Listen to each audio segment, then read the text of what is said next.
My friends, are reading from the Holy Gospel according to Saint Luke. Glory to you, O Lord.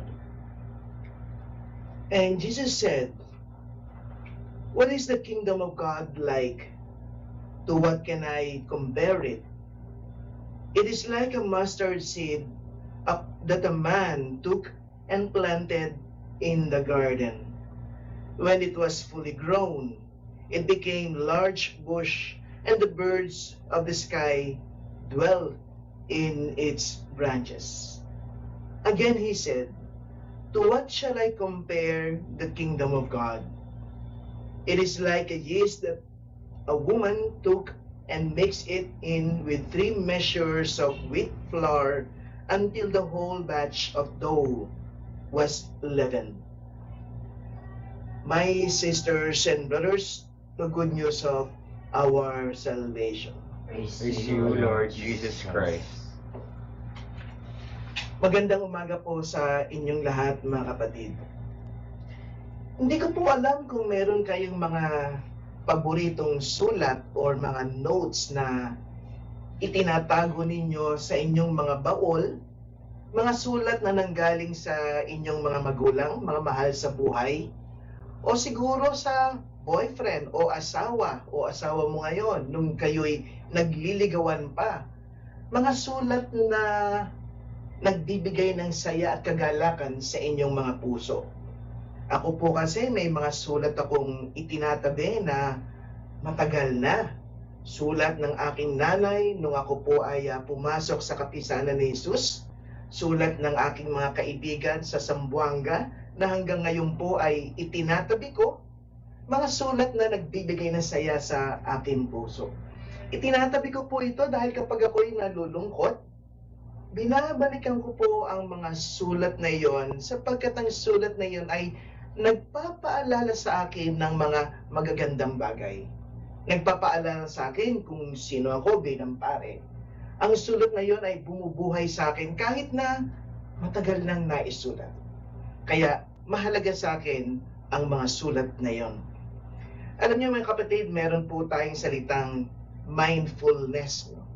Sa mindfulness, ang ginagawa lamang naman natin dito ay sinusubukan nating maging mulat o aware sa ating mismong kasalukuyan o yung present moment or yung here and now. Minsan kasi ang isip natin ay nasa nakaraan o nasa hinaharap, nakakalimutan natin na ang pinakamahalaga ay ang ngayon mismo. Pero ang panalangin ko, wala pa naman sigurong ganun salita, pero kung merong mindfulness na binabalikan natin yung halaga ng ngayon, siguro meron din dapat na salitang spiritfulness, na kung saan ang binabalikan naman natin ay ang mismong mga spiritual na katotohanan, lalong-lalo na ang pag-ibig ng Diyos, lalong-lalo na ang salita ng Diyos.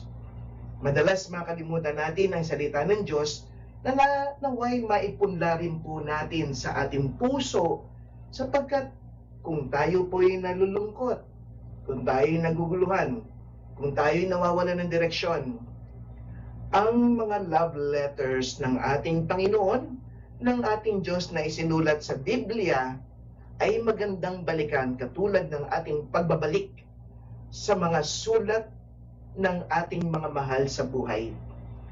Lampas pa sa sulat, ang mismong salita ng Diyos ay nagbibigay po ng buhay sa atin kung ito'y bahagi ng ating buhay. Sabi nga nila, we become what we contemplate. Alam niyo po, sa larangan po ng buhay natin sa kasalukuyan, napakatalamak ang mga tinatawag nating fake news. Mga balita na imbes na tayo ay buhayin, pinapatay ang ating spirito, ang ating pag-asa, at niloloko tayo dahil punong-puno po ito ng panloloko at mga bagay na hindi naman totoo. Fake news nga ba? Pero ang salita ng Diyos ay hindi fake news. Ang mga isinulat ng aking mga mahal sa buhay para sa akin ay hindi fake news. Ito'y nanggaling sa kanilang puso.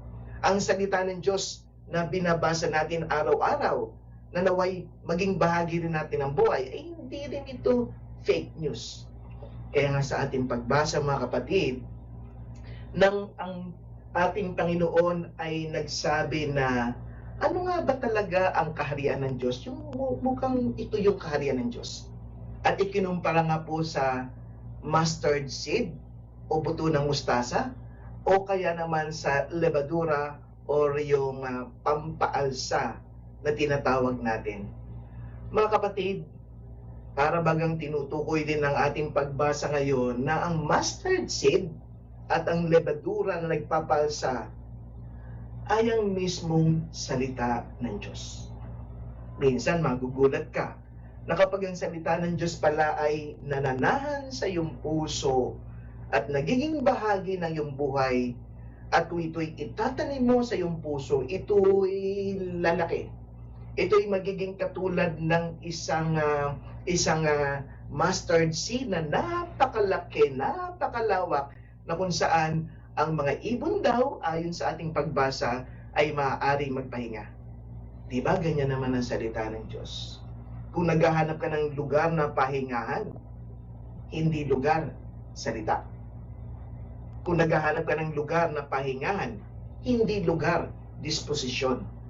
At ito yung ibinibigay ng salita ng Diyos, na para baga siyang mustard seed na kung may pinaghahawakan ka, kahit isang salita man lamang na nagagaling sa salita ng Diyos, ito'y bubuhay sa'yo.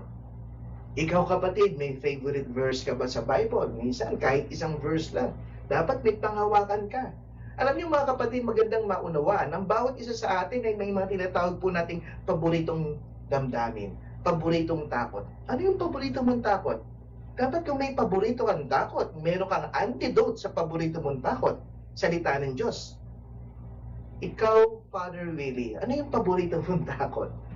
Ang paborito ko pong takot, mula nung ako'y nasa novitiate, napansin ko na yan, ay yung pong mismong, ang paborito kong damdamin pala ay yung mismong takot. Takot ang paborito kong takot. Kaya anong aking antidote na salita ng Diyos na mustard seed ko? Ay yung salitang nasa Romans 8. Sinong makapaghihiwalay sa atin sa pag-ibig ng Diyos? Wala! Pag narinig ko yun, binubuhay ako. Parang mga sulat ng aking nanay at mga kaibigan, pag binasa ko, buhay ako. Ganyan yung mustard seed eh. Kaya, ang mismong salita ng Diyos, Romans 8:28, ay sapat na sa akin upang aking gawing pahingahan. Para akong ibon na naghahanap ng pahingahan, Romans 8:28.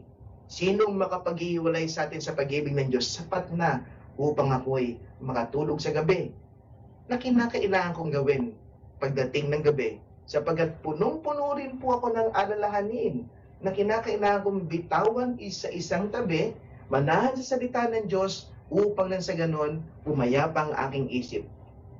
Mustard seed, salita ng Diyos.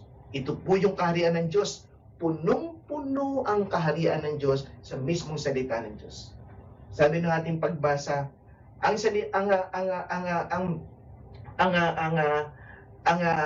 kaharian ng Diyos ay katulad rin sa isang tinatawag nating baking powder or levadura.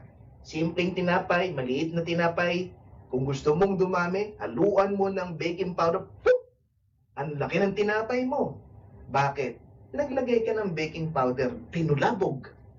Binulabog ng baking powder ang mismong maliit na tinapay at ito po ay lumalaki. Ang salita ng Diyos po ay parang baking powder sa ating buhay. Kapag ito ay lagi mong dinadagdag sa pang-araw-araw mong pamumuhay, nagbabago ang mismong iyong buhay.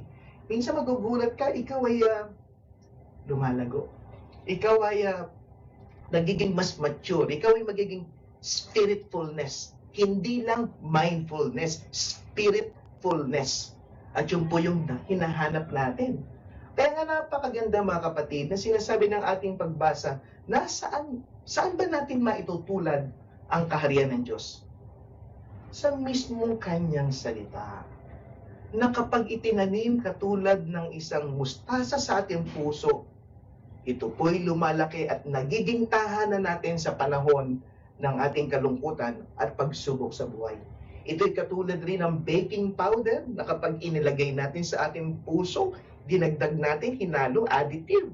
Before you know it, ang buhay po natin ay nagiging fruitful.